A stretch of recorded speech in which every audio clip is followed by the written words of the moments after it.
दफन खजाना। गन्नावरम का गौरना एक धनी किसान था। वो और उसकी पत्नी गौरी एक सुखी और संतुष्ट जीवन जीते थे। वे दोनों बहुत मितव्ययी थे और जितना हो सके उतना पैसा बचाते थे। गौरना अपना सारा पैसा सफ़ेद रंग से अपना नाम लिखे एक बड़े लोहे के संदूक में सुरक्षित रखता था। अब गौरना के दो दोस्त थे, वेंकट और शोभन। वे ही जानते थे कि गौरना के पास इतना पैसा है। वे उसकी बचत पर हाथ डालना चाहते थे, लेकिन उन्हें पाने का कोई तरीका नहीं सूझ रहा था।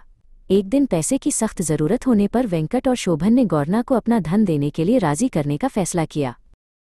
उस शाम गौरना को धोखा देने की योजना बनाकर वे दोनों दोस्त उससे मिलने उसके घर गए। क्या तुम में से कोई आज दोपहर गांव पंचायत संघ की बैठक में गया था? शोभन ने पूछा, जबकि वह जानता था कि गौरना वहां नहीं था।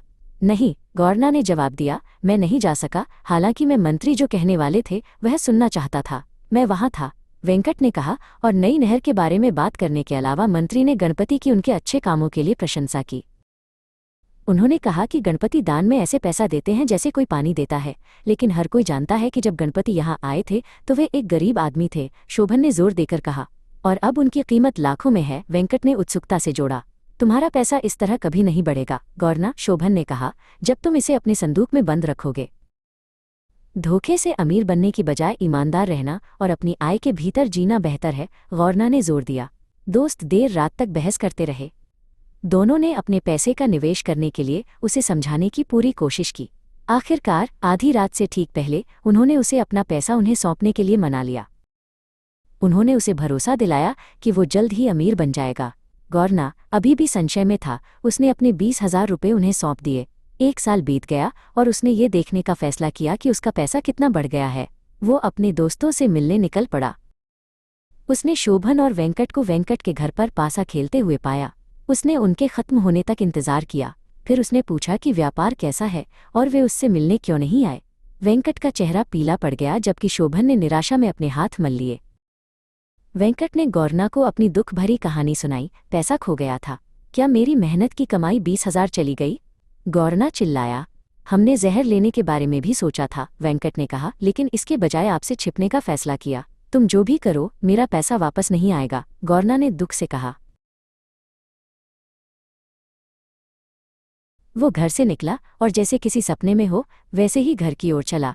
इस बीच गौरी चिंतित हो गई, क्योंकि वो रात के खाने के लिए नहीं लौटा था। उसने बिना पूछे ही जान लिया कि उसे अपने दोस्तों के धोखे के बारे में पता चल गया था। जब वो घर आया तो उसने उसकी आंखों में दुख देखा। उन दोनों बदमाशों ने मेरे 20,000 के साथ धोखा किया, जिन पर मैंने भरोसा किया था, गौरना ने उसे बताया।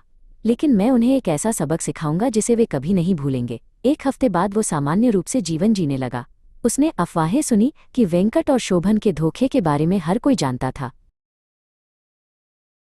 कुछ साल बाद एक सुबह एक संदेशवाहक शोभन के पास आया और उसे तुरंत गौरना के घर जाने के लिए कहा, क्योंकि वो बहुत बीमार था और उसे मरने का डर था। जब शोभन उसके बिस्तर के पास पहुंचा तो गौरना ने उसे झुकने के लिए कहा और कमजोर आवाज में कहा, मुझे पता है कि मैं ज्यादा देर तक जिंदा नहीं रहूंगा शोभन। मेरी एकमात्र चिंता यह है कि मैं गौरी को अकेला छोड़ रहा हूं। क्या तुम कृपया उसका ख्याल रखोगे? बेशक मैं गौरी का ख्याल रखूंगा, शोभन ने जवाब दिया। आपके जाने के बाद यह देखना मेरा कर्तव्य है कि उसका अच्छी तरह से ध्यान रखा जाए। तुमने मेरे मन को शांति दी, गौरना ने धीरे से कहा। अब मेरे पास जो कुछ बचा है वो है 25,000 रुपये नकद। मैंने यह पैसा 25 बर्तनों में रखा है, जिनमें से प्रत्येक में 1,000 रुपये हैं। बर्तन मेरे घर की दीवारों के किनारे 5 फुट की दूरी पर नियमित अंतराल पर दबे हुए हैं।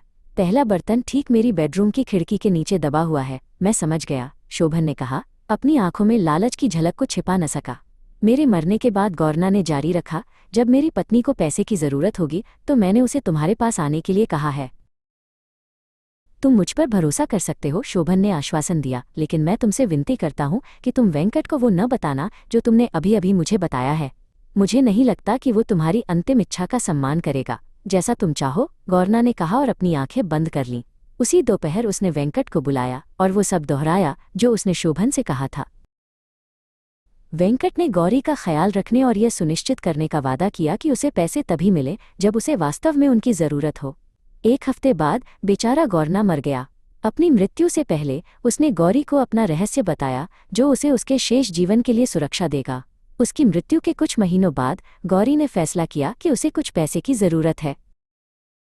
उसने शोभन से, जो रोजाना उससे मिलने आता था, कुछ पैसे मांगे।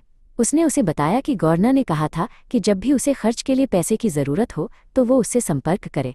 शोभन ने अपना सिर हिलाया और कहा कि उसके पास तो अपनी जरूरतों के लिए भी पैसा नहीं है। फिर उसने सुझाव दिया कि गौरी को अपना घर बेच देना चाहिए। यही एकमात्र समाधान बचा है, गौरी ने कहा।